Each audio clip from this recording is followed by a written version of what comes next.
Чым абярнецца ультыматум Зеленскага рэжыму Лукашэнкі? Якую нечаканую версію аб атацы на аўтобус з беларускімі дзецьмі ў Бранскай вобласці Расіі выказаў кіраўнік гэтак званай Рады бяспекі Беларусі?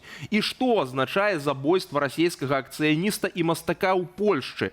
Зараз высветлім у праграме «Тут і там». Добрый вечер, паважанае гаспадарства. Меня зваць Зміцер Міцкевіч, а мои сённяшнія госці гэта журналістка Цэнтрум Еўропы Наталья Запур-Мазюк. Добрый вечер. А таксама публіцыст Сергей Марцелев. Добрый день.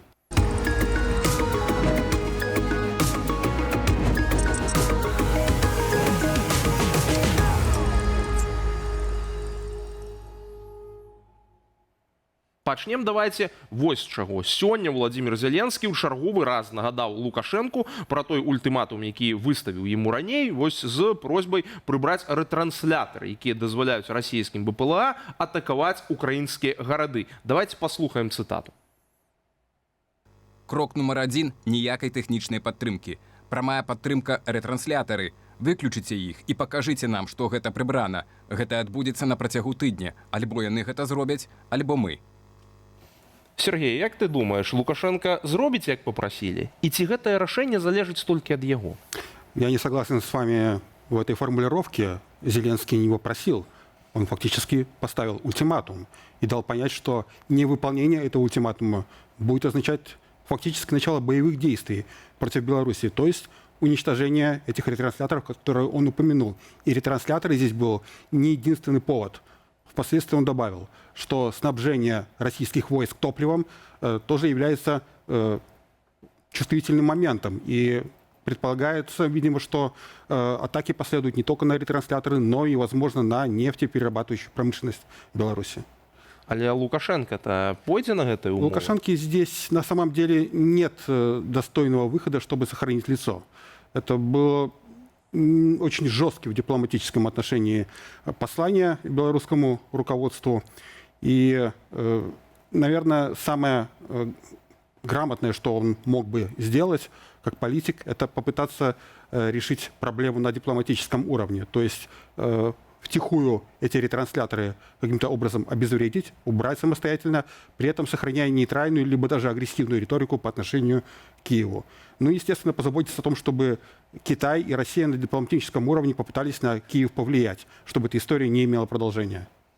Наталья, як вот думаешь, калі все ж таки Лукашенко не выканае гэтае патрабаванне, то что далей будзе? То бок, ну, ці яму не дазволіць Кремль выканаць гэтае патрабаванне? Украина будзе наносіць удары по гэтых объектах? И які эффект можно чакаць? Ну, мне кажется, это какая-то такая партия политического покера пока между тремя странами. Пока мы не знаем, у кого какие карты, это теперь модно с картами, но пока мы не знаем, какие карты, пока мы не знаем, кто первый сдастся в этой партии, очень сложно понять, что будет дальше. Конечно, если Украина это сделает, чтобы как бы привести свои слова в действие, это будет эскалация. Но я думаю, что у Украины есть еще другие возможности делать что-нибудь на территории другой страны, и они это уже довели, какие возможности, которые не есть атакам с воздуха. Вот. Так, то бок, ну, магчымыя дыверсіі і гэтак далей. Якая можа быць тады рэакцыя ў рэжыму Лукашэнкі, Сергей, як думаешь? Если последует эскалация конфликта и действительно Украина предпримет какие-то боевые действия на территории Беларуси, то, к сожалению, можно будет констатировать о втягивании, расширении конфликта, расширении Украино-российского конфликта и о втягивании Беларуси в эту войну. Другое дело, что реальные боевые возможности вооруженных сил Беларуси, на самом деле, у них нет никаких шансов противостоять украинской армии. Единственное, что хотелось бы подчеркнуть, важно не довести до такого варианта развития событий. Никто от этого не выиграет. Ни Украина, ни агрессор Россия, ни в том числе официальный Минск. Вой, вот тут мне ўвогуле цікава, што на гэтым фоне агулам пачала гучаць гэтая рыторыка вот шэрагу розных актараў, што, маўляў, нельга дапусціць уцягванне Беларусі ў вайну. Але я тут крышачку не разумею. Мне здаецца, што ўцягванне Беларусі ў вайну гэта размяшчэнне гэтых рэтранслятораў, гэта дапамога расейцам з атакамі на украінскія гарады, гэта прадастаўленне расейцам паліва, гэта ж все ж такі непасрэднае ўцягванне, а не патрабаванне гэтай рэтрансляторы зняць. Адкуль увогуле такое паўтарэнне гэтых наратываў, Наталья, як думаешь? Ну, мне кажется, тоже Беларусь уже давно в войне. Она уже де-факто, она является участником этой войны. Если сколько бы Лукашенко не говорил, что мы тут, что такого ничего нету, но если есть русские войска на территории Беларуси и есть какие-то боевые действия, были разные ситуации, она уже давно есть какой-то стороной в этой войне. Я думаю, что он боится этой эскалации. И вопрос в том, что если Украина ответит, ну не ответит, после своего ультиматума действительно будут какие-то боевые действия против Беларуси, вопрос, что сделает Лукашенко. І от тут пытанне, якія дзеянні могуць быць. Ну вот уявім сабе, да? Нейкая мабілізацыя ці што. Я просто не бачу нейкіх вялікіх магчымасцяў у рэжыма Лукашэнкі нейкім нават военным чынам адказаць. Ну што яны могуць зрабіць? То, что вы говорите, то, что Беларусь давно якобы там втянута в войну и так далее, я частично соглашусь с тем, что да, Беларусь из-под воль помогает стране-агрессору. Это трудно отрицать. Но если вы требуете точных определений, важно не допустить втягивания Беларуси в горячую фазу войны. Вот это будет настоящая катастрофа. И мне кажется, что перед тем, как поставить ультиматум, надо было требовать от господина Лукашенко, может быть, даже более жестко по линии спецслужб и других контактных персон, которые есть у двух стран, для того, чтобы эту проблему решить дипломатическим путем. Возможно, это произошло, просто мы этого не знаем. Тут вот яшчэ які цікавы момант. Узнікае просто такое пытанне, ну, зноў ж, да, пытанне там маральнае, кажуць, ну вот, будуць там нейкія атакі на гэтыя ваенныя аб'екты в Беларусі, там могуць загінуць людзі і гэтак далей. Ці гэта не спроба зняць адказнасць з пэўнай катэгорыі людзей, ну, якая просто мэтанакіравана падтрымлівае расійскую агрэсію. Тому што ніхто ж не прымушае людзей, якія робяць балванкі для расійскіх снарадаў, умоўна кажучы, гэта рабіць. Вот вы задали вопрос, вот что будет? У меня на это, как и у вас, нет ответа, но я вам могу процитировать говорящую голову пропагандиста Воскресенского, который, видимо, с кем-то консультировал, в общем-то, свои высказывания по этому поводу. Он оговорился о том, что белорусские полонезы в состоянии нанести массированный ракетный удар по Ровенской АЭС, который находится в 60 километрах от границы. Я напомню, что модернизированный снаряд для полонеза достигает 300 километров. То есть у Беларуси есть теоретическая возможность нанести удар по Киеву. И, повторюсь, это тот сценарий, который мне бы даже не хотелось рассматривать. Но он уже был озвучен официальными пропагандистами от Минска, и они видят и зондируют почву в ответ на свои заявления. То есть мне трудно сказать, насколько это возможно, но теоретически да. Такие возможности боевые у вооруженных сил Беларуси на самом деле есть. Мне кажется, тут два момента. Один, то, что вы сказали, что чтобы втянуть Беларусь в эту горячую войну, я думаю, что этого не хочет и Украина. Я не уверена, что им это будет в пользу какую-нибудь. Второй момент, то, что пропагандисты говорят, а то, что потом происходит, это бывает очень часто две Они абсолютно зондируют разные. почву, Да. общественное мнение в том числе. Ну. І вось на гэтым фоне глядзяцца вельмі цікава наступныя навіны. На мінулым тыдні, як мы ведаем, в Бранскай вобласці быў атакаваны аўтобус з дзіцячай футбольнай камандай з Беларусі. Там у выніку загінула жанчына, якая суправаджала гэтых дзяцей.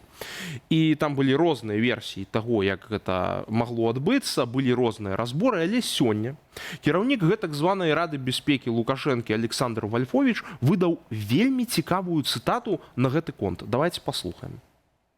Неважна, чый гэта аўтобус, беларускі, расейскі ці нейкія іншыя дзяржавы. Гэта аўтобус з мірнымі жыхарамі. Але той, хто здзейсніў гэты удар, спрабаваў стварыць нагоду для таго, каб сутыкнуць Беларусь з Украінай, справакаваць нейкую дрэнную сітуацыю.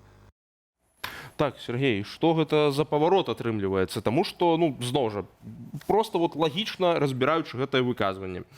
Ствараць нагоду для сутыкнення Беларусі з Украінай на тэрыторыі Расіі подрываючы аўтобус з дзецьмі, ну, мне здаецца, можа толькі адзін палітычны актор. Я в этой цитате Вольфовича вижу продолжение того, что говорил его шеф не так давно, который заявил, что ракета украинская, но при этом он не обвинил в этом Украину напрямую. Не ракета, дрон, прошу прощения.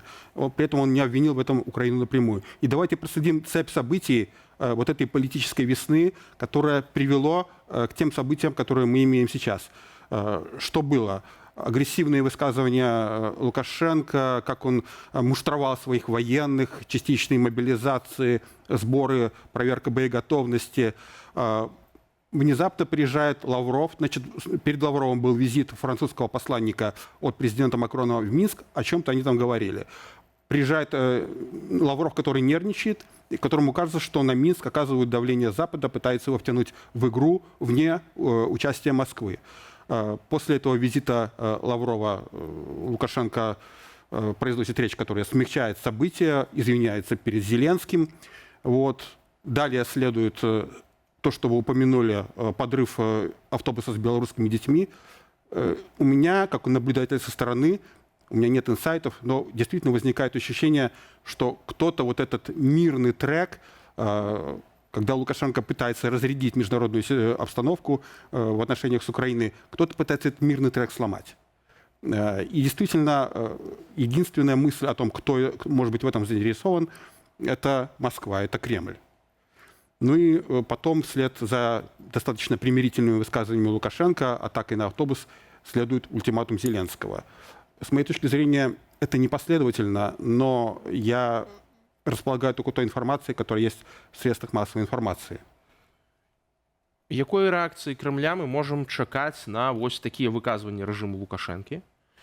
І ці не думаеш ты, Наталья, што, напрыклад, гэта можа быць нават такой падставай для зняцця гэтых рэтранслятораў, для таго, каб гэта публічна ў прапагандзе абыграць? Да, маўляў, ну вось, каб яны дзяцей нашых не забівалі, так мы хоць, ну вот, штосьці зробім. Ну, может быть, конечно, такой вариант. Еще один аргумент, что мы союзника СФО Беларусь будем как оборонять перед такой угрозой. Это вполне возможно. Я думаю, что большой помощи от России Лукашенко не может ждать. Что она может сделать, Россия? Да, если что-то реально произойдет.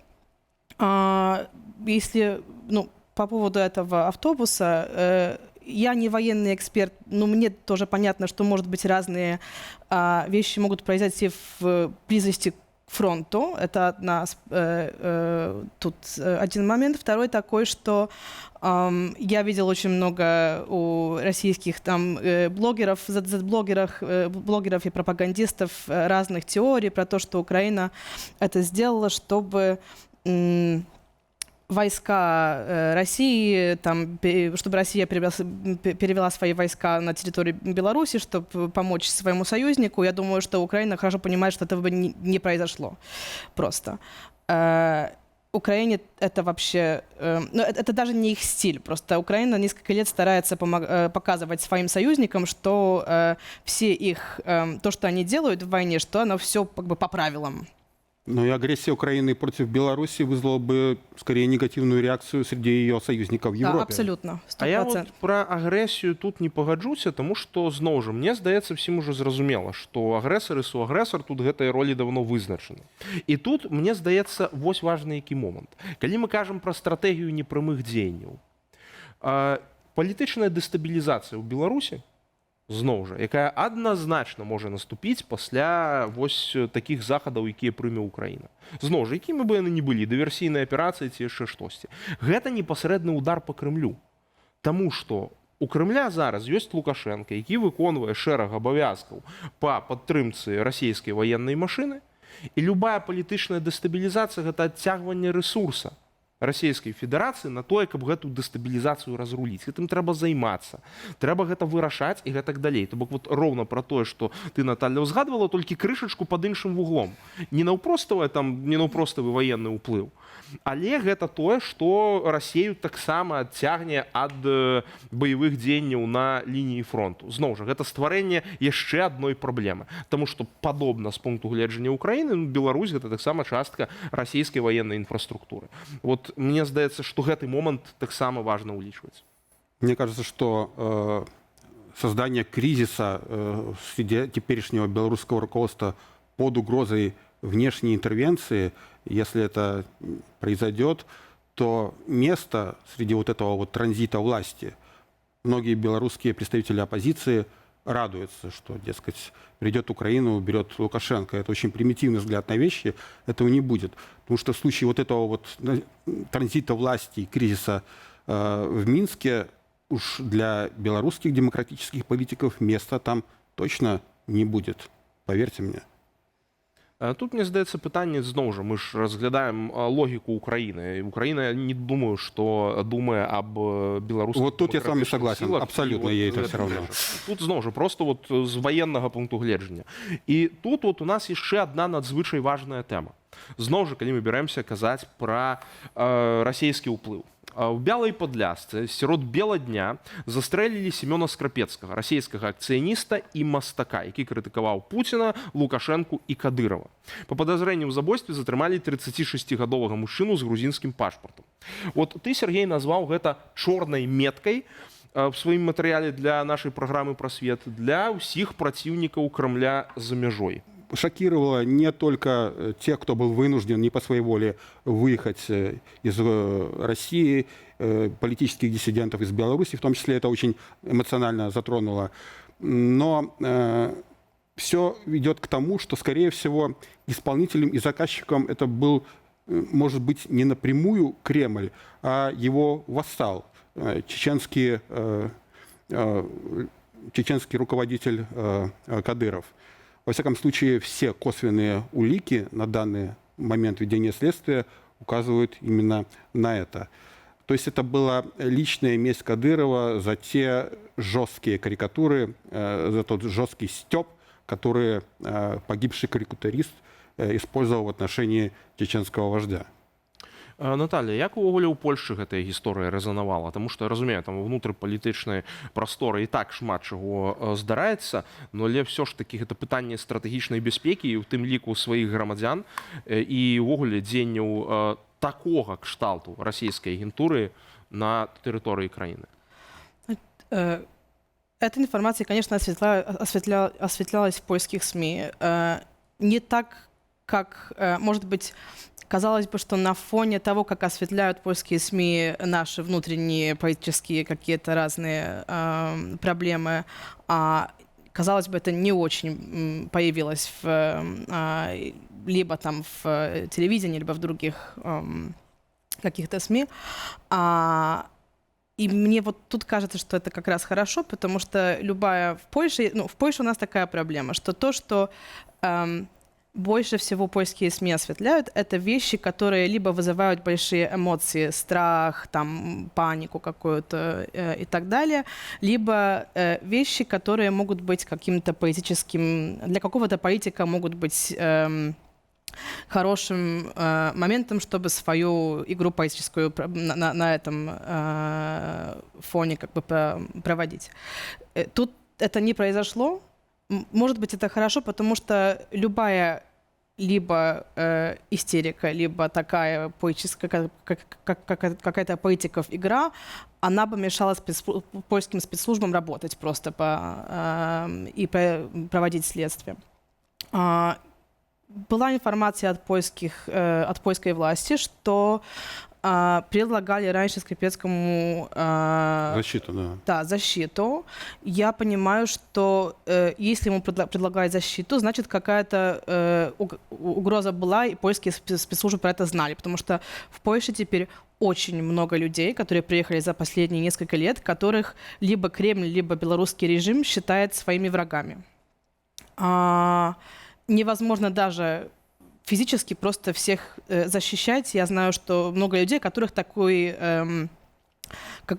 предложения защиты вообще не было никогда. Почему еще в Польше не было какой-то такой большой реакции не власти, потому что власти реакция, конечно, была, а вот поляков. Я думаю, что в Польше за последние несколько лет мы привыкли к плохим информациям просто уже. Давайте заметим, тут был как раз и украинский след. Каким образом бандиты нашли господина Скрипецкого, карикатуриста. Украинский сайт «Миротворец», известный очень многим, опубликовал его адрес в открытом доступе. Не знаю, пользовались этим те, кто убил Скрипецкого или нет, но тем не менее факт налицо.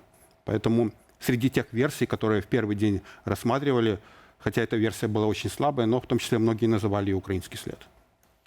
Але вот яшчэ цікава, та? Мы можам, Наталья, на твоё меркаванне чакаць, што ў будучыні гэтага забойцу расейцы будуць хацець абмяняць на кагосьці. Таму што гэта быў бы ўвогуле вельмі моцны сігнал для сваёй агентуры, што нават такіх мы ў стане выцягнуць, і вы можаце рабіць все, што мы вам загадаем, пасля все роўна у вас все будзе добра. Я думаю, это вполне возможно. Вопрос, кто будет у них,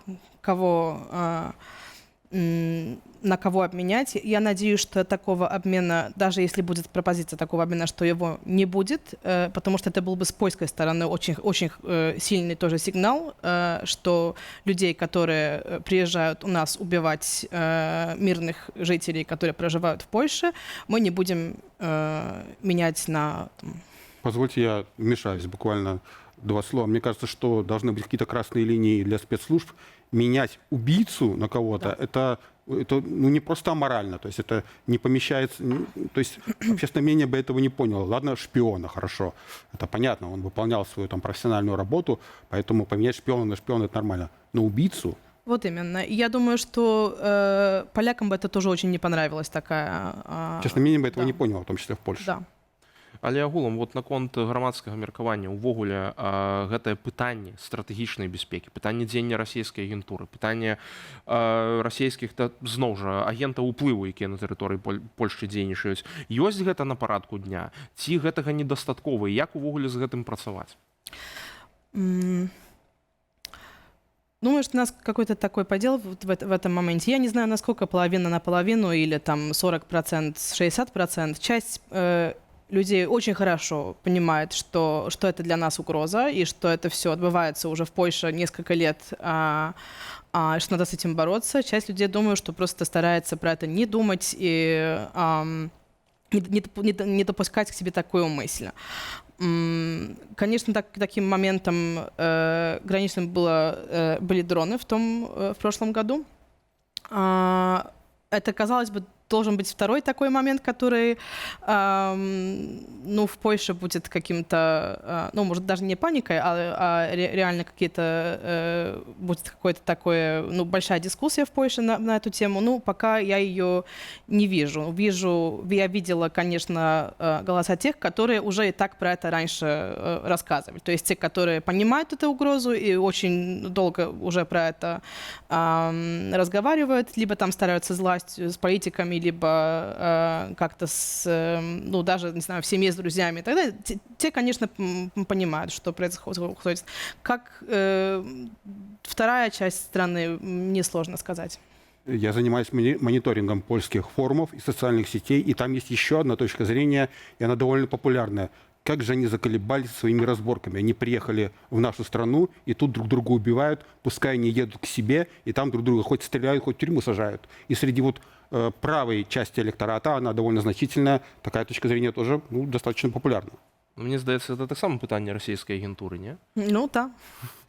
Потому что эта точка зрения, она очень часто, еще, значит, с 22 года, а даже и раньше еще, она появлялась, конечно, во всех комментариях всех ботов, которые у нас на польских social-media.